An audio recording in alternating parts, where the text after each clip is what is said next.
O que o apóstolo Paulo ensina sobre a manifestação de línguas no culto? O apóstolo Paulo não proibiu os cristãos falarem em línguas nos cultos da igreja, mas permitiu, desde que tudo seja feito com ordem e decência. Em 1 Coríntios 14, de 39 a 40, ele ensina assim aos cristãos de Corinto: Portanto, irmãos, procurai, com zelo, profetizar, e não proibais falar línguas, mas faça-se tudo decentemente e com ordem. Em 1 Coríntios 14, de 27 a 28, ele disse que quando alguém falar em línguas nos cultos, falem no máximo 2 ou 3, e alguém deve interpretar. Mas, se não houver intérprete, esteja calado na igreja, e fale consigo mesmo e com Deus. O contexto destes versículos indica que essas orientações tinham o objetivo de colocar ordem no culto a fim de não prejudicar a reunião, pois os coríntios oravam em línguas em alta voz ao mesmo tempo, sem intérprete, considerando este dom acima do dom de profecia, que é pregar a palavra de Deus, inspirado pelo Espírito Santo na língua conhecida. Ao saber disso, Paulo orientou para que falem um de cada vez, e no máximo 2 ou 3, desde que haja intérprete. Mas, se não houver, eles poderiam falar em línguas para si mesmos, em baixa voz ou ficarem em silêncio. Em todo o capítulo 14, Paulo explica que, não havendo intérprete nos cultos, se deve falar em línguas em voz baixa pelos seguintes motivos. Primeiro motivo: o que fala em língua desconhecida edifica-se a si, pois sente uma gloriosa comunhão com Deus, mas seu entendimento e da igreja ficam sem edificação.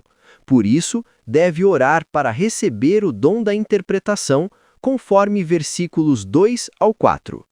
Segundo motivo: não havendo intérprete, seria como falar ao ar, conforme o versículo 9.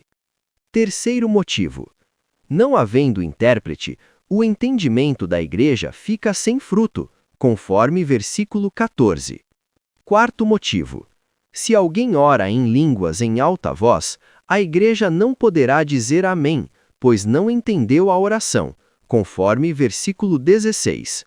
Quarto motivo: não havendo intérprete no culto, aqueles que não são cristãos dirão que todos estão loucos, conforme versículo 23. Portanto, Paulo não proibiu falar em outras línguas nos cultos em alta voz, mas permitiu desde que haja intérprete.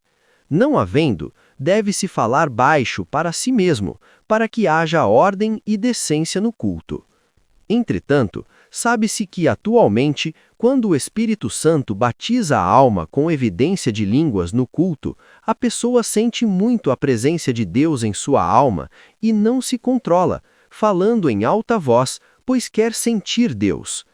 Conclui-se que a orientação de Paulo para falar em voz baixa tinha mais efeito naqueles que há mais tempo eram batizados com o Espírito Santo, pois conseguiam exercer mais controle, conforme ele orientou no versículo 32, dizendo: os espíritos dos profetas estão sujeitos aos profetas.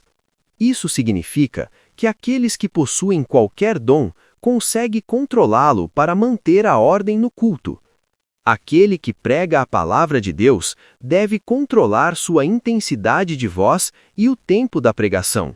Assim também aquele que fala línguas deve controlar a intensidade da voz e os momentos que deve falar.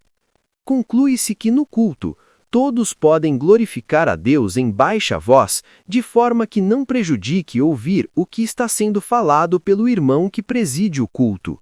Mas os presbíteros podem separar alguns minutos do culto para todos glorificarem a Deus em voz alta e buscar os dons e o batismo com o Espírito Santo. Mas para isso, deve explicar sobre as manifestações em línguas para que ninguém se escandalize. Assim, haverá ordem no culto e todos glorificarão a Deus. Deixe seu like, se inscreva, compartilhe e comente abaixo para que o YouTube envie este vídeo para as demais pessoas. Até o próximo vídeo.